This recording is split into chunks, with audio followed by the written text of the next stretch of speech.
अगर ये युद्ध ऐसे ही कुछ दिनों तक जारी रहा तो जल्द ही ये तीसरे विश्व युद्ध का रूप ले सकता है, जिससे पूरी दुनिया पर संकट गहरा गया है। इन दो देशों के बीच चल रही जंग ने एक बार फिर दुनिया के सभी देशों को दो धड़ों में बांट दिया है।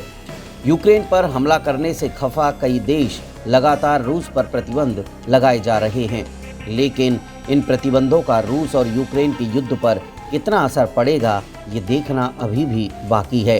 बता दें कि रूस दुनिया के कई देशों के लिए बहुत महत्वपूर्ण है। ये सिर्फ तेल और गैस सेक्टर से अहमियत नहीं रखता है, बल्कि अन्य कमोडिटीज़ और मिनरल्स के मामले में भी बड़ा खिलाड़ी है। ऐसे में प्रतिबंध लगाए देशों में इन चीज़ों की सप्लाई घट जाएगी और दामों में इजाफा होने का अनुमान लगाया जा रहा है। एक तरफ कोरोना महामारी ने ज़्यादातर देशों के अर्थव्यवस्था की कमर तोड़ रखी है। ऐसे में ये युद्ध दुनिया भर में महंगाई को दशकों के उच्च स्तर पर पहुंचा सकती है। इस जंग ने 40 साल बाद एक बार फिर पूरी दुनिया को दो गुटों में बांट दिया है। रूस की बात करें तो उसके समर्थन में आया क्यूबा सबसे पहला देश है। क्यूबा में जंग के दौरान सीमावर्ती क्षेत्रों में नाटो के विस्तार को लेकर अमेरिका की आलोचना की थी और कहा था कि दोनों देशों को वैश्विक शांति के लिए कूटनीतिक तरीके से इस मसले का हल निकालना चाहिए। वहीं दूसरी तरफ चीन भी रूस का समर्थन कर रहा है। चीन ने पहले ही कहा था कि नाटो यूक्रेन में मनमानी कर रहा है।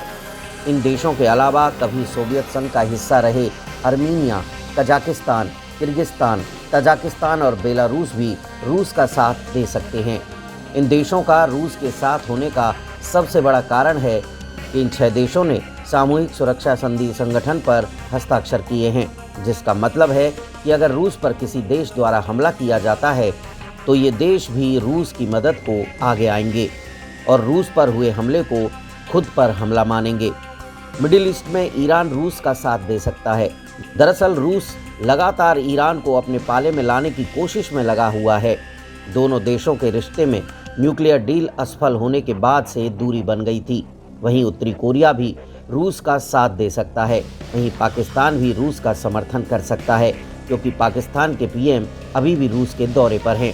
फिलहाल बन रहे हालात को देखते हुए नाटो में शामिल यूरोपियन देश Belgium, Canada, Denmark, France, Iceland, Italy, Luxembourg, Netherlands, Norway, पुर्तगाल, ब्रिटेन और अमेरिका पूरी तरह यूक्रेन का समर्थन करेंगे।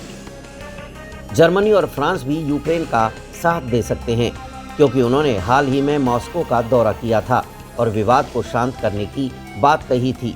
इसके अलावा जापान, दक्षिणी कोरिया, ऑस्ट्रेलिया और कनाडा भी यूक्रेन का समर्थन कर रहे हैं। साथ ही उन्होंने रूस पर प्रतिबंध लगाने का ऐलान कर दिया है। बता दें कि इस वॉर में तटस्थ की भूमिका में भारत अकेला देश है। दरअसल इस पूरे संकट पर भारत ने तटस्थ रुख अपना रखा है। इसका सबसे बड़ा कारण अमेरिका और रूस दोनों देशों से भारत के अच्छे रिश्ते हैं। भारत की जीडीपी का 40% हिस्सा फॉरेन ट्रेड से आता है। भारत का अधिकतर कारोबार अमेरिका और सहयोगी पश्चिमी देशों के अलावा मिडिल ईस्ट से होता है।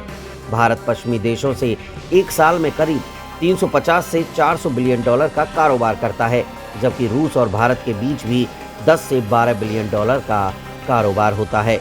ब्यूरो रिपोर्ट, खबर स्टेशन।